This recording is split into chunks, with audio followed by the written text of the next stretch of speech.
यहाँ राधा रानी के भक्ति प्राप्त करने हेतु यहाँ वैष्णव लोगों, संत लोगों, सन्यासी लोगों, अन्य जो राधा रानी का कृपा पात्र हो सकता है वो इस कुंभ में प्रवेश प्राप्त करता है।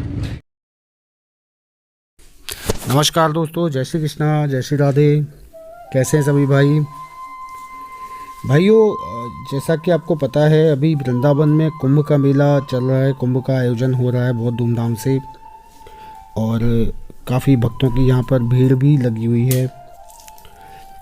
दोस्तों, अभी हमने कुंभ के ऊपर वीडियो बनाई थी तो उस पर हमें काफ़ी कमेंट आए और लोगों ने जो है कमेंट करके पूछा है कि हमें कुंभ के बारे में पूरी जानकारी दें।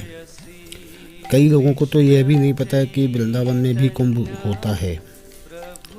तो भाइयों, इसी विषय पे हम आज चर्चा करेंगे और साथ ही आपको यहाँ पर कुंभ के दर्शन कराएंगे, कुछ संतों से वार्ता करेंगे, वृंदावन में कुंभ का क्या महत्व है, ये सारी जानकारी हम और आप जानेंगे इस वीडियो के माध्यम से। तो बने रहिए भाइयों वीडियो के साथ। और जो भी पहली बार इस वीडियो को देख रहे हैं उन सभी से निवेदन है कि कृपया वीडियो को अधिक से अधिक शेयर करें ताकि और लोग भी जानकारी प्राप्त कर सकें, और बाकी हमारे इस चैनल ब्रज आस्था को सब्सक्राइब करें जिससे जो भी वीडियो हम बनाएं वो सबसे पहले आप तक पहुंचे। तो चलिए दोस्तों, स्वागत है आपका आपके अपने चैनल ब्रज आस्था में।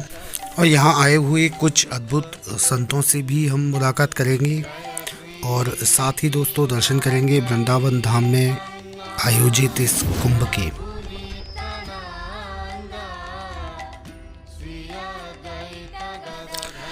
दोस्तों, कुंभ मेले का आयोजन प्राचीन काल से होता आ रहा है। हिंदू धर्म में कुंभ मेले और कुंभ स्नान को बहुत ही महत्व दिया जाता है। प्रत्येक वर्ष लोग दूर दूर से कुंभ मेले में स्नान करने पहुंचते हैं। हम में से अधिकतर लोगों को यही पता होगा कि कुंभ मेले का आयोजन 4 जगहों पर होता है: हरिद्वार, नासिक, प्रयाग और उज्जैन। हालांकि आपको यह जानकर थोड़ा अचरज भी हो कि कुंभ मेला वृंदावन में भी आयोजित होता है, जिसे अर्ध कुंभ या मिनी कुंभ भी कहा जाता है। बेहद ही भव्य, शानदार, खूबसूरत और आस्था का प्रतीक कुंभ मेले की भव्यता समझना तभी आसान होता है जब एक आदमी प्रत्यक्ष रूप से उस मेले में मौजूद हो। इस वर्ष वृंदावन कुंभ का मेला 16 फरवरी से चालू हुआ है और यह जो आयोजन है यह 25 मार्च 2021 तक चलेगा। वृंदावन में होने वाले कुंभ पर्व को कुंभ या वैष्णव कुंभ के नाम से जाना जाता है। यहाँ संत समाज के अनुसार वृंदावन का यह कुंभ मेला लगभग 500 साल पुराना बताया जाता है। वहीं साधु समाज इसे तकरीबन 5000 साल पुराना मानते हैं।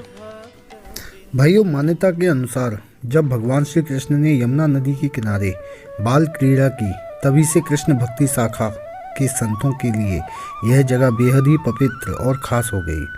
तभी से वे यमुना नदी के जल को चरणामृत की तरह पूजते हैं और यमुना स्नान भी कुंभ स्नान की तरह ही महत्वपूर्ण और पवित्र माना जाता है। भागवत की कथा में वृंदावन के कुंभ का वर्णन मिलता है। बताया जाता है कि समुद्र मंथन के बाद जब अमृत कलश लेकर वरुण जी सबसे पहले वृंदावन आए और कदम के वृक्ष के नीचे बैठे, तब अमृत की कुछ बूंदें वृक्ष पर गिर गई थी। ये भाइयों, यहाँ पर कुछ अघोरियों का जो है पाल लगा हुआ है और यहाँ पे अपनी ये साधना कर रहे हैं। तो तभी से इस कुंभ को मनाया जाता है, तभी से ये कुंभ की शुरुआत हुई है।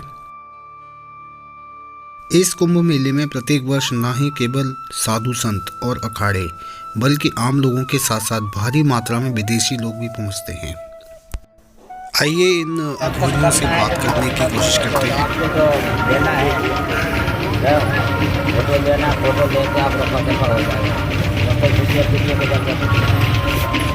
नहीं, आप कहाँ से हो महाराज? आप कहाँ से हो ये पूछ रहे हैं? हम कैलाश से। कैलाश, बहुत सुंदर। इधर तो दुकान है ना रोड पे। तो हिमालय पर्वत पे ठंड रहता है बहुत? ठंड है, हम ठंड में रहते हैं, गर्मी में रहते हैं, बरसात में रहते हैं। महाराज दुकान पे है ना, रोड पे ना। मेरा नाम डॉक्टर पीयूषकांत चट्टोराय। यही यमुनेश्वर स्थान पर मैं तपस्या स्थल हूँ, यहीं तपस्या कर रहा हूँ कम से 12 वर्ष से मेरी यह साधना स्थली है। पिछले कुंभ मेला में मेरे आसन लगा था।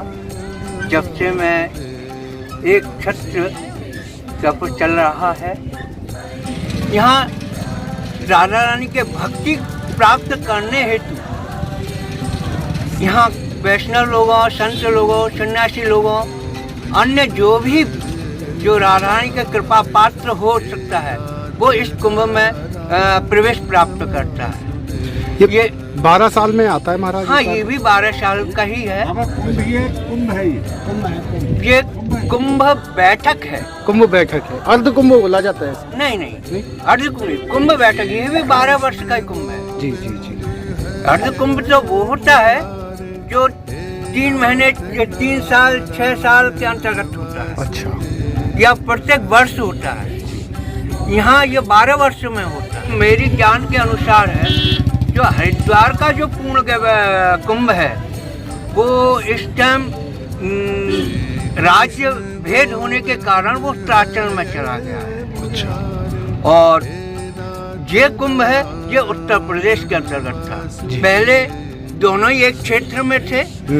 ये भी उत्तर प्रदेश के अधीन था और हरिद्वार में जो महाकुंभ होता था वो भी उत्तर प्रदेश के अधीन था जी। अब ये क्या कुछ वर्ष से इसमें अंतर आया है, जिसमें उस कुंभ में, उत्तराखंड कुंभ में हर एक कोई नहीं जा पाते हैं तो उनका ये यहाँ स्थान ग्रहण कर लेते हैं। इसके भी शाही स्नान है, इसके भी पर्व स्नान है। 2 पर्व स्नान इसके निकल चुके हैं, जिसमें एक बसंत पंचमी का स्नान है, एक मौनी अमावस्या का स्नान है।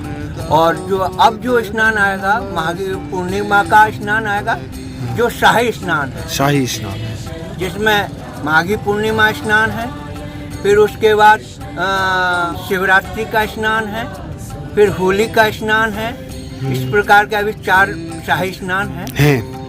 और अब जैसे जैसे स्नान नज़दीक आती जाएंगी उसी प्रकार से खालसाएं और संत समागम सभी प्रकार के जो कुंभ में राधा रानी के भक्ति में है, भक्ति के अधिकारी जो है वो इस क्षेत्र में आनंद ले सकते। जय हो। ये महाराष्ट्र क्षेत्र है और ये विशेषकर बंसीवट वृंदावन होने के नाते और महत्वपूर्ण स्थान जी। अब जैसे जैसे समागम होगा वैसे ही हम सब आप आनंद लेंगे। जी जी।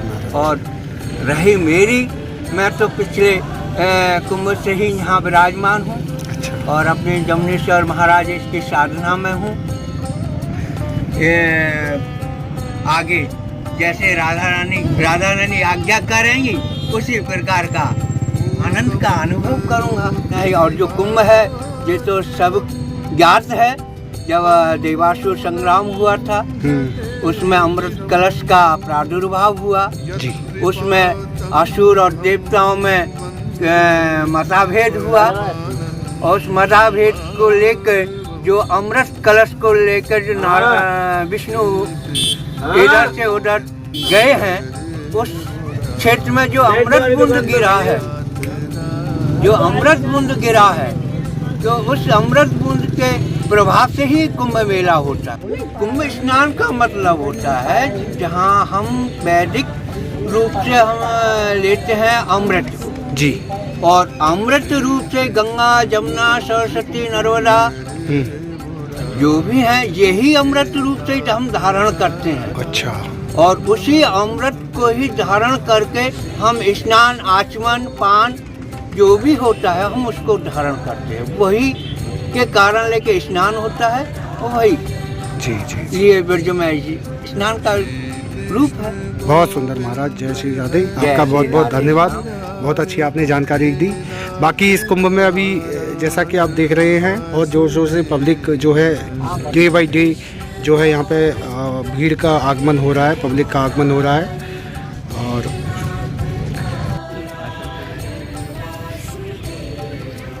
ये देखिए, ये महाराज की जो भी जिन महाराज से हमने अभी बात की है उनकी ये तप स्थली है, ये उनका कमंडल है। और यहाँ पे बैठ के तप में जो है लीन रहते हैं महाराज। खुले आकाश में 6 ऋतु जी, खुले आकाश में 6 ऋतुओं का ही तप चलता है। जी। मैं आप महाराज तो सोने का कहाँ पे है स्थान? ना मैं ये यमुना किनारे है जी। मैं शांतिखानस से साधक होने के नाते मैं यमुना के ऊपर अपना कुटिया है जी। वहाँ अपनी व्यक्तिगत व्यवस्था है। जी जी। उस व्यवस्था के अनुसार आप आराम कर लेता हूँ। बाकी सुबह आप मैं एकांतिक हो गया। जी जी परंतु ये स्थान आप पूछ रहे हैं इसलिए मैं प्रकाश कर रहा हूँ, नहीं तो ये मेरे लिए गोपनीय है। नो अगर मैं इसको प्रकाश में रहूँ तो साधना में दिखना है। जी जी जी ये इसको गोपनीय है। जी जी। आप सभी से निवेदन है कि इस स्थान को दर्शन करें बस, और दर्शन करके इसको जो है कभी यहाँ पे आके महाराज को किसी तरह से डिस्टर्ब ना करें। ये चारों तरफ तुलसियों के वृक्ष हैं, तुलसी के वृक्ष हैं, और वृक्ष के बीच में बैठ के महाराज जो हैं कुंभ में स्थित, इस कुंभ में स्थित जैसा कि आप देख रहे हैं कुंभ का मेला है चारों तरफ, तो इसी कुंभ में यहाँ पर महाराज विराजमान होके अपना भजन पूजा जो भी है वह करते हैं। चलिए महाराज, आपका बहुत बहुत धन्यवाद। जय श्री राधे, जय श्री कृष्णा, नमस्कार। भाइयों, इस वीडियो में फिलहाल इतना ही। फिर मिलेंगे अगली वीडियो के साथ में, तब तक के लिए जय श्री कृष्ण, जय श्री राधे, नमस्कार।